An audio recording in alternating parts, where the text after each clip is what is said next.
자, 오늘은 IRP에 대해서 말씀드리도록 하겠습니다. 워낙 많이 했던 얘기죠. 그런데 IRP만 가지고 얘기한 적은 없어서 The Individual Retirement Pension, 펜션이 연금이죠. 예, 리타이어먼트는 은퇴고, 그건 개인형이라는 뜻이에요. 개인형. 그래서 연금의 세 가지 종류가 있죠. 공적연금, 기업에서 해주는 퇴직연금, 그 다음 개인이 추가로 노후를 준비하는 개인연금. 이 세 가지가 있는데 이 중에 퇴직연금의 종류라고 그랬죠. IRP가. 그런데 이게 두 가지 종류가 있어요. IRP는 똑같은데 하나는 진짜 퇴직형 IRP가 있고, 그 다음에 개인형 IRP. 이거를 적립형 IRP라고도 하죠. 중요하진 않은데 그래도 이제 개념이 헷갈릴 수 있으니까. 그러니까 퇴직형 IRP는 누가 가입하냐면 직장인들이 가입하는 거고요. 개인형 IRP는 직장에서 DB형, 그러니까 확정 급여형하고 확정 기여형을 이미 가입하고 있는 사람들이 추가로 개인적으로 가입하는 거예요. 직장인들이.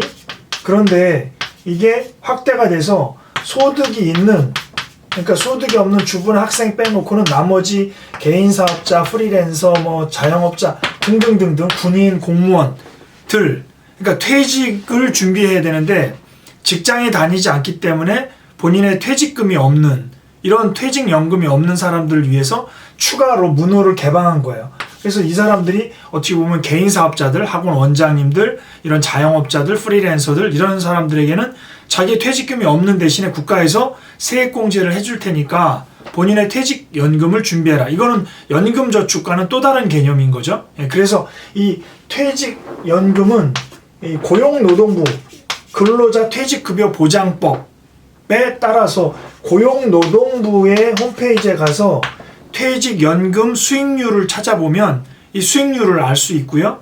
연금저축 같은 경우는 자본시장법에 의해서 연금이 만들어진 거기 때문에 태생이 좀 약간 달라요.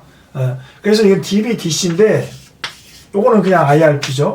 개인적으로 이제 가입한 거예요. 개인적으로 가입해서 이거는 직장에서 하는 거고, 이건 본인이 별도로 가입하는 거고, 그러다가 DB형 다니던 회사에서 퇴직을 하고 DC형 하는 회사로 이직을 했다. 그러면 DB형 하는 회사에 퇴직금을 받죠. 이 퇴직금 받은 걸 어디다 넣냐면 이 IRP 통장에다가 넣는 거예요. 그러다가 DC형에서도 언젠가 나오겠죠.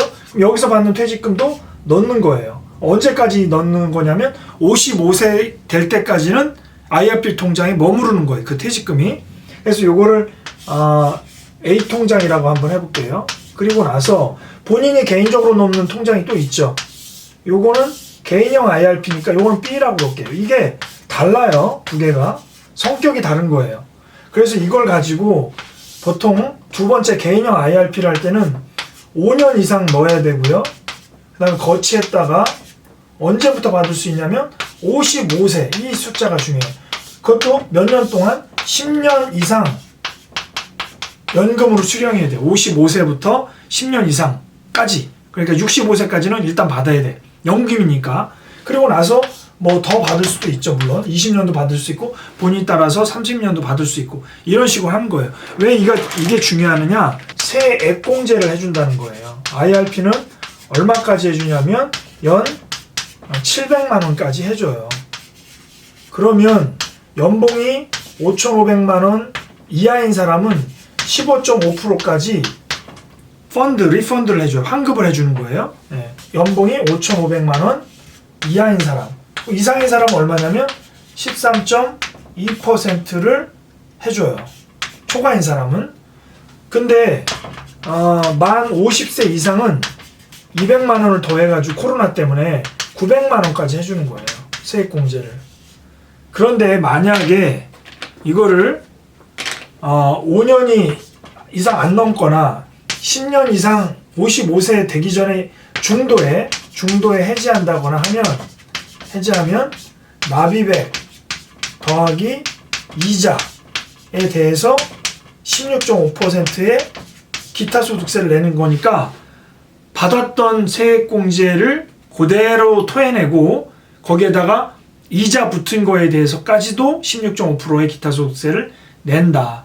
그러니까 끝까지 55세 될 때까지 연금으로 수령하고 최소한 10년 이상은 연금으로 받아라.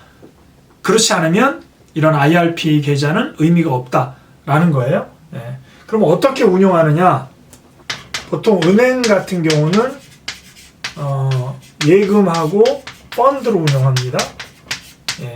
이 IRP 같은 경우는 운용할 때 안전자산의 30%, 위험자산의 70%까지만 할 수 있어요. 그러니까 100%는 위험자산에 들어갈 수가 없는 거예요. 그래서 예금하고 펀드고 보험 같은 경우는 보험과 펀드로 운영할 수 있고, 이제 증권사 같은 경우가 이제 안전자산에는 뭐 예금도 있고 국고채도 있고 RP도 있고 그 다음에 위험자산에 다양하게 있죠. 뭐 회사채도 있고 ETF도 있고 펀드도 있고 그 다음에 리츠도 있고. 그래서 이런 상품들을 내가 포트폴리오를 짜가지고 가는 거예요. 그런데 이게 이제 제일 어려운 게 뭐냐면 세금이죠. 세금인데, 자, 요게 퇴직금 받은 걸 넣어놓은 거, 퇴직금 받은 거 넣어놓은 요 퇴직급여 IRP가 있고요. 퇴직급여예요. 퇴직급여. 이거는 만약에 55세 이후에 연금으로 수령하면 연금소득세를 내는데, 이거는 기존의 퇴직급여니까 퇴직금으로 받으면 퇴직소득세를 내잖아요. 그런데 이걸 연금으로 받으면 그 퇴직소득세에 70%, 그 30% 할인한 거에 대해서 연금소득세를 때린다고요. 3.3에서 5.5%로 세금을 내는 거예요. 예를 들어 퇴직소득세가 1,000만 원이라고 하면 퇴직 일시금으로 받아가면 그냥 1,000만 원을 내는데, 이거를 55세 이후에 퇴직연금소득으로 받아가면 이 퇴직소득세 1,000만 원에 70%, 그러니까 700만 원만, 그러니까 30%를 할인해 주는 거예요. 세금을 할인해 주는 거예요. 그래서 30%인 700만 원에 대해서 연금 소득인 3.3%에서 5.5%. 이게 어떻게 되냐면 55세부터 70세까지는 5.5, 70세부터 80세까지는 4.4, 80세 넘어가면 3.3 이렇게 내는 거예요. 요 뭐에 대해서? 퇴직급여에 대해서.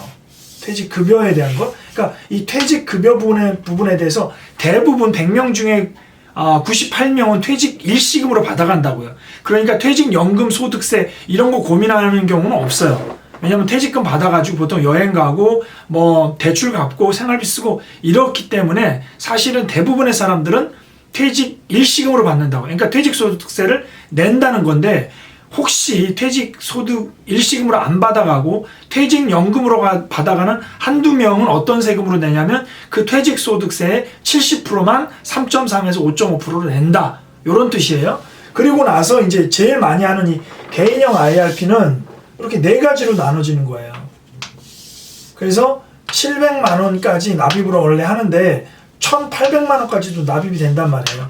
700만 원까지에 대해서 세액공제가 된다고 그랬죠. 그럼 700만 원까지 세액공제 되는 부분에 대해서 내는 돈 대략 얼마가 되겠어요? 한 달이면 한 58만 원 뭐 이 정도 되겠죠.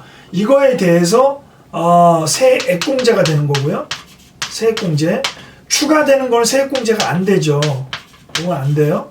그런데 만약에 풀로 다 넣었다라고 한다면 세액공제 안 되는 이 1,100만 원에 대해서 이자가 붙을 거고, 또 세액공제 된 요 700만 원까지에 대해서 이자가 붙을 거예요.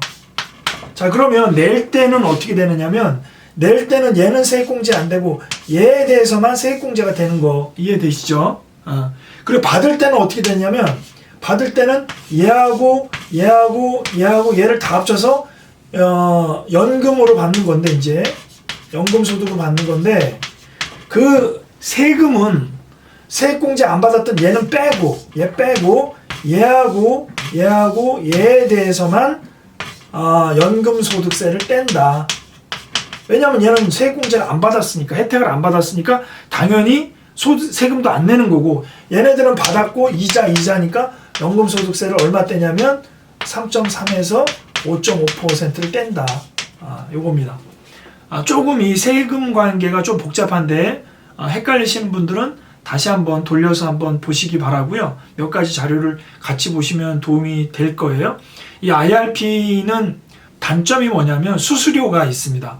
연보수, 연간 여러 가지 계좌를 운용할 수 있기 때문에 수수료가 0.2%에서 뭐 0.5%까지 내외 있고, 물론 요즘 증권사들 같은 경우에는, 은행 말고요, 증권사들 같은 경우에는 이제 수수료를 없애는 데도 점점점 있는데, 수수료가 있다라는 부분이 좀 약점이고, 연금저축 펀드와는 약간 운용하는 거라든가 몇 가지 좀 차별점이 있습니다. 그런데 제가 좀 강조하고 싶은 것은, 최근에 금융기관들이 워낙 그 IRP를 하면은 55세까지는 어쨌든 돈이 계속 들어오는 거고, 55세 연금 나갈 때도 일부 연금으로 지급이 되고 나머지는 계속 운용이 되는 거기 때문에 금융기관들 입장에서는 굉장히 좋은 어떻게 보면 캐시카우가 들어오는 거죠. 그래서 IRP에 대한 그 홍보를 굉장히 많이 하고 있다고요. 금융기관이나 유튜버들을 통해서. 그런데 여러분들이 가만히 보실 거는 연금저축 펀드에 대한 수익률과